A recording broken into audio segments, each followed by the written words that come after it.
Well, that's speaking from Parliament, where the minority say the governing New Patriotic Party deceived Ghanaians into voting for them with a taxation to production mantra. Minority spokesperson for Finance, Isaac Adongo, believes opposition from his side of the House saved Ghanaians from a number of taxes government tried to impose.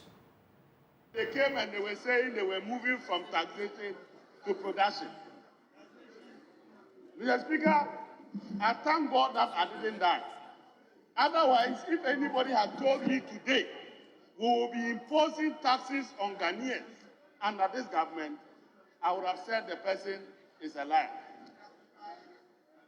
Mr. Speaker, the only hope for the people of Ghana is that the NDC or the minority is the only group of people in this parliament at this moment in time that can prevent the people of Ghana from further taxes and further hardships.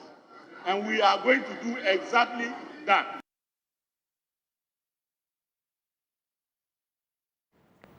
Now, some military personnel have been deployed to the Kadjebi district to ensure law and order. This follows a recent protest by some youth of Yadzo who, incensed by the death of two footballers in the community, besieged the office and residence of the district chief executive for Kadjebi, Wilson Agbanyo, and the Cocoa Board office at Papase. Correspondent Peter Senu visited the Cocoa Board office and has more in this report. The rampaging youth who besieged the residence of the DC for Kadjebi district have also broken into Cocoa Board offices at Papase, allegedly. Our sources say laptops and other office installations were vandalized. This premix fuel tank was also tampered with. The ECG meter that supplies power to the facility has also been destroyed, including other lighting installations. The security man on duty has declined speaking on record on the matter over fear of attacks on his life. We were told about 20 young men besieged the office wielding industrial tools. The tools were allegedly used to destroy the locks to the facility. Debris of broken water containers, rubbish bins, and stones are the initial physical evidence of the attack on the office. This development has led to military deployment to the district. The disturbances and the presence of the military, the chiefs and people in the district fear could compromise their peace. I'm a representative for all the queen mothers in the district, and as a matter of fact, I just want to plead with everybody that we bring peace.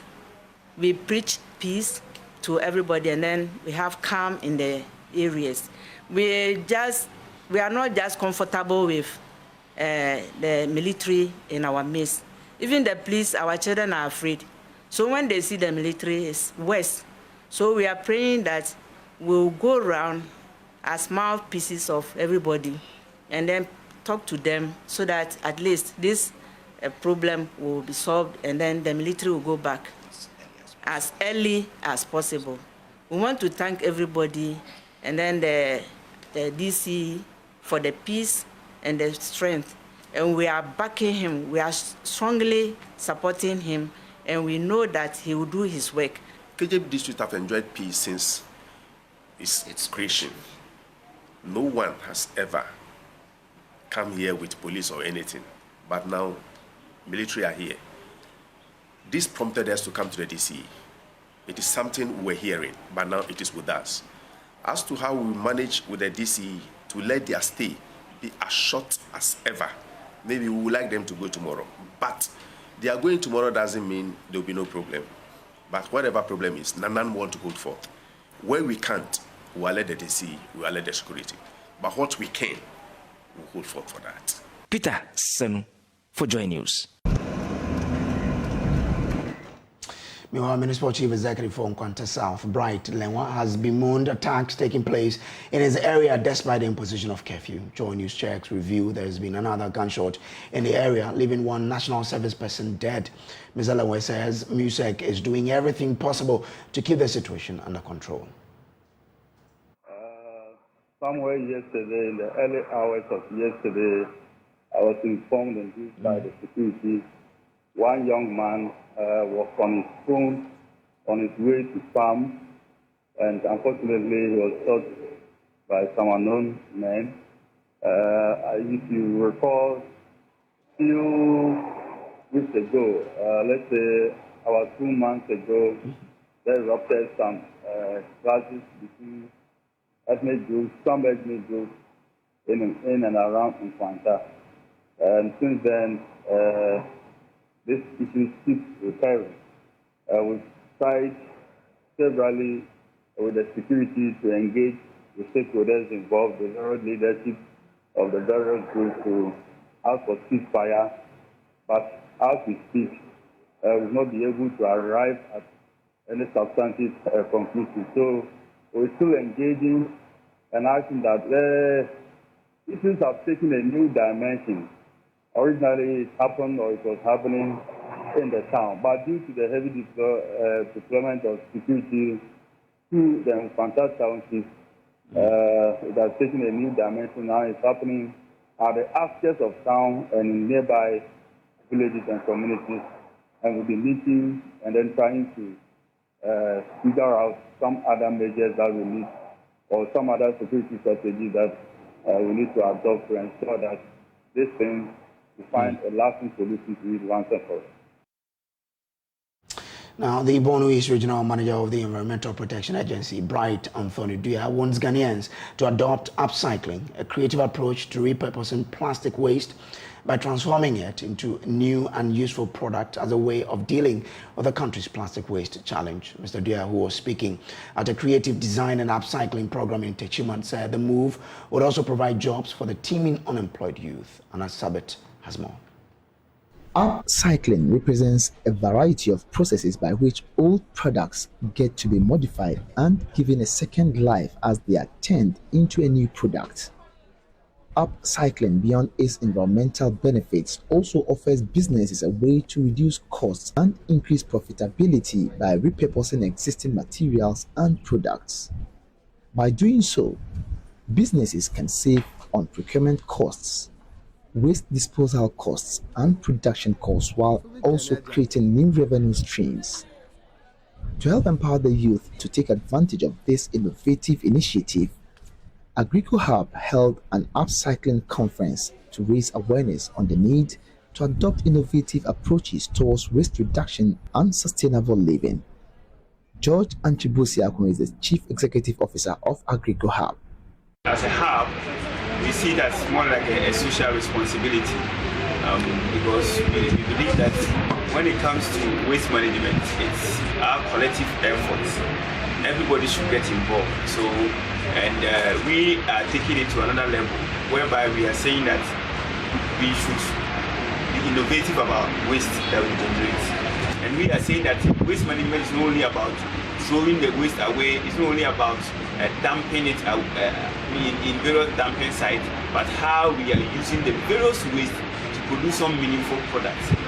George and Tribusiako charged the general public to make good use of their waste products to help save the environment as well as make money out of it. The campaign has gone out to now know that when you have waste, it's not only trash. Waste is not trash. Waste is a product it's a raw material that you can use to produce other products, and that's what this program has been all about. Borno East Regional Director of the Environmental Protection Agency, Bright Anthony Dua, encouraged the reuse of plastic waste as a means of helping minimize plastic waste across the municipality. You and I know that most of the polythene bags that we see in our municipality continue to be one of the most singular threats when it comes to environment. Plastics are choking our river bodies. Plastics are hindering even farming activities.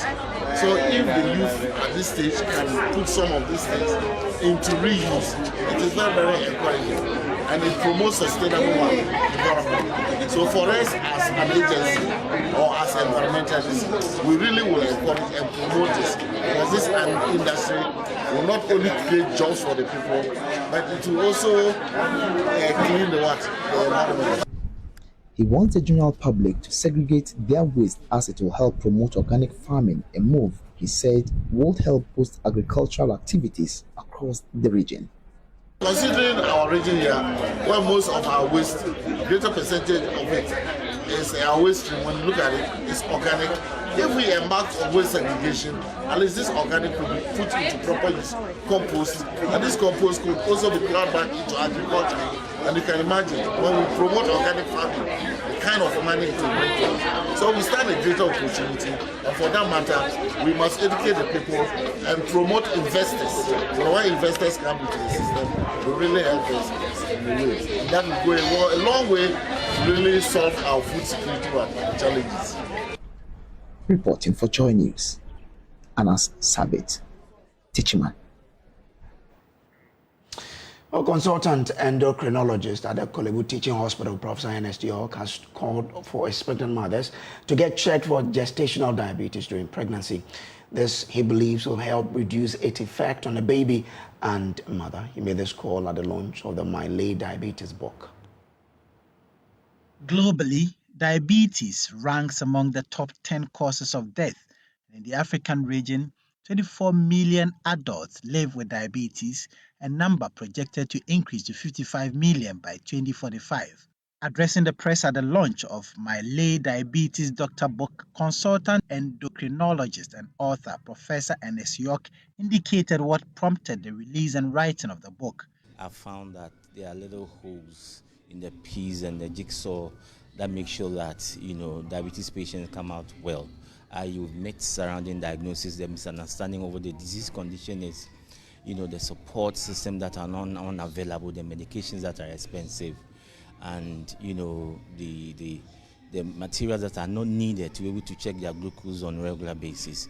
So having experienced all of these, we decided that let's crystallize these experiences that are shared between practitioners and patients for the general public. So this book really is meant for the patient living with diabetes, the lay public, and the ordinary person to understand what the disease condition is, how to live with it, and come out with flying colors in terms of preventing complications. With about 2.4 million people living with the condition in Ghana, he further expressed the need for expectant mothers to get checked for diabetes during gestation.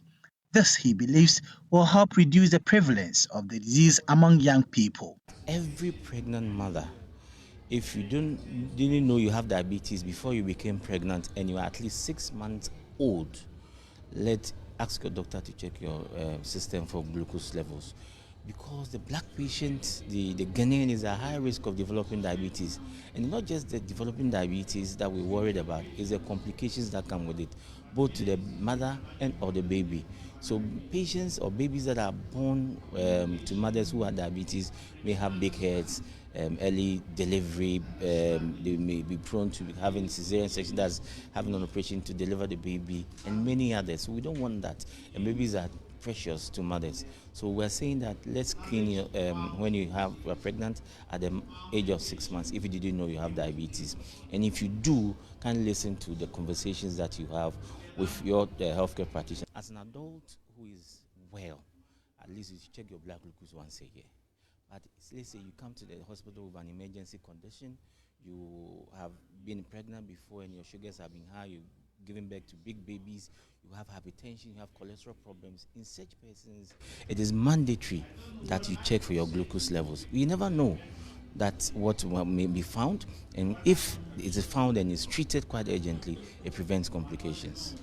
He further called for government intervention in supplementing finances for the purchase of diabetic drugs and supplies. Patients can't do it alone. NHS is doing it bits, but we need support for patients in terms of the diagnostic tools, checking blood glucose levels. It's quite expensive. The medications, the newer, more sexy, the most effective ones are not on the NHS. So that's important that the government steps in and there's more advocacy, from some of us that this ought to be done. For Nino Ikwe, a beneficiary and also a person living with a condition, the move is a step in the right direction in aiding young adults who are faced with the ailment at an early stage. It's my dream, and I hope that other children who are my age or younger who are living with diabetes also get the kind of support or even more than what I got, so that they can also achieve their full potential.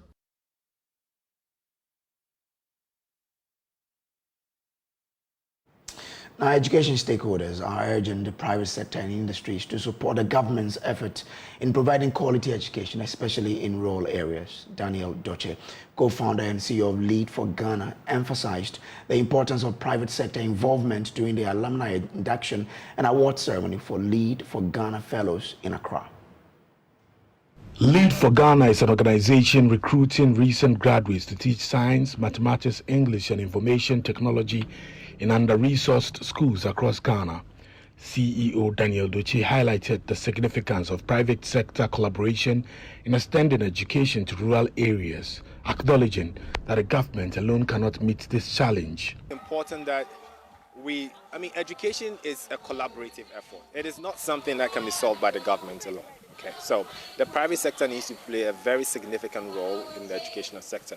So if you have a corporation that is operating in the Western region, for instance, I think it goes beyond just extrapolating profits from what you do in the community, but also think about the social cause that you can champion for the community, so that corporations are not just thinking about how much profit can I make, but it's also how do I leave the community that I'm working with much more stronger.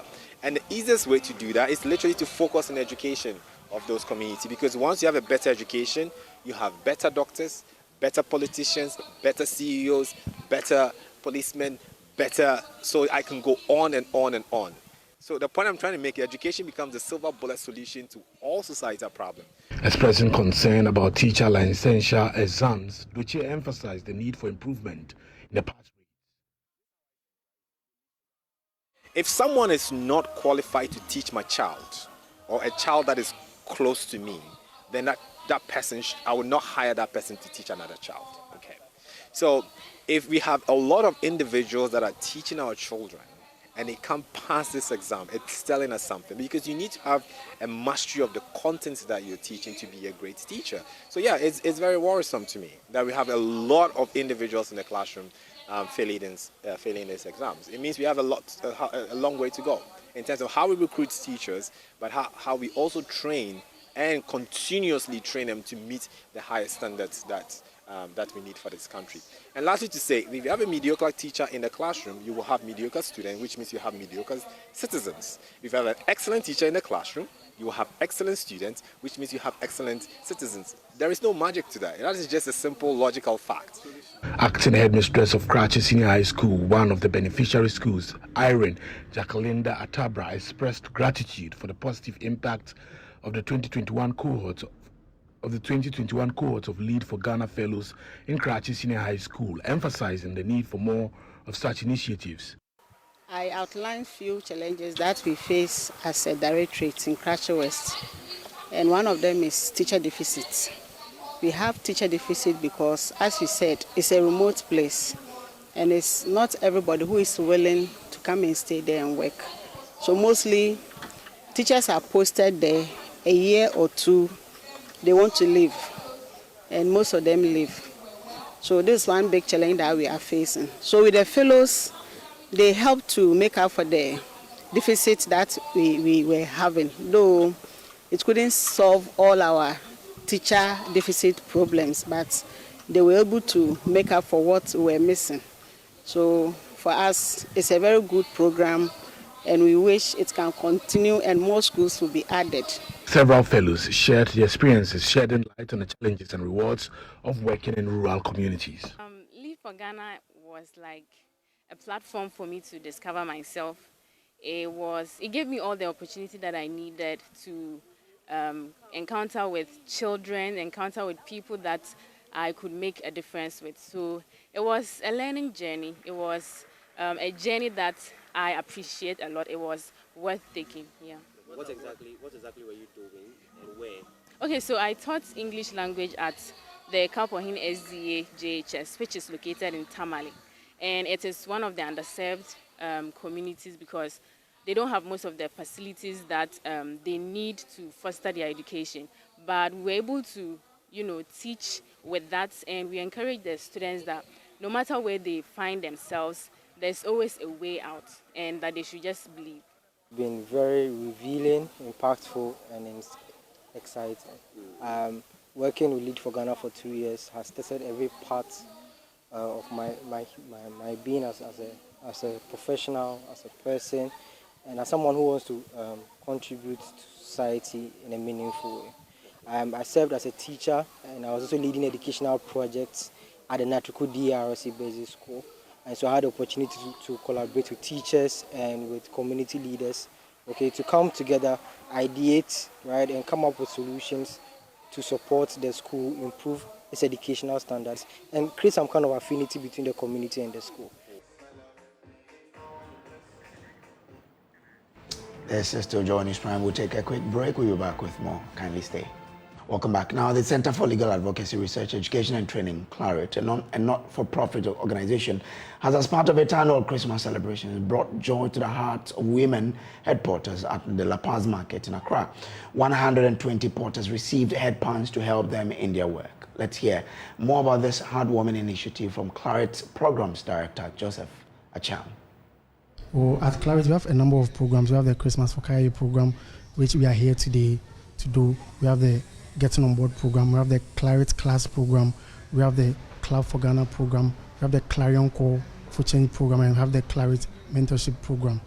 So the Christmas for Kajei program is basically a program which is done every year. So far, we've gone to a number of markets. We've gone to the Malata market, the Nima market, the Medina market, the Dome market, and today we are at the La Paz New Market. So the program is to, during Christmas, share with our fellow sisters, popularly known as Kajei, which is the female head porters. Since we are all celebrating Christmas, it's only right for Claret to also show appreciation to God for how far He's brought us, and to also share the Christmas share with our fellow sisters. Porters who benefited from the donation spoke with the news team. I am a Kajei. We stay in New Market, La Paz Market to be precise.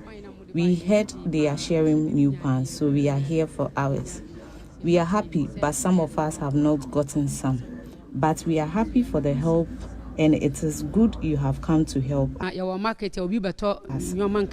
We thank you. The pans are used to collect the small items people come to buy here. If you don't have the pans, you can't make meals for a day. These pans have brought joy to us. We will be glad if you bring more. We thank Claret so much for what they have done. We are so grateful for all they have brought to us this year. A year by this time, they should do more, and we ask for God's protection, strength, and life everlasting, and more blessings for them so they can bring us more. We appreciate them so much. Once again, we say we are grateful.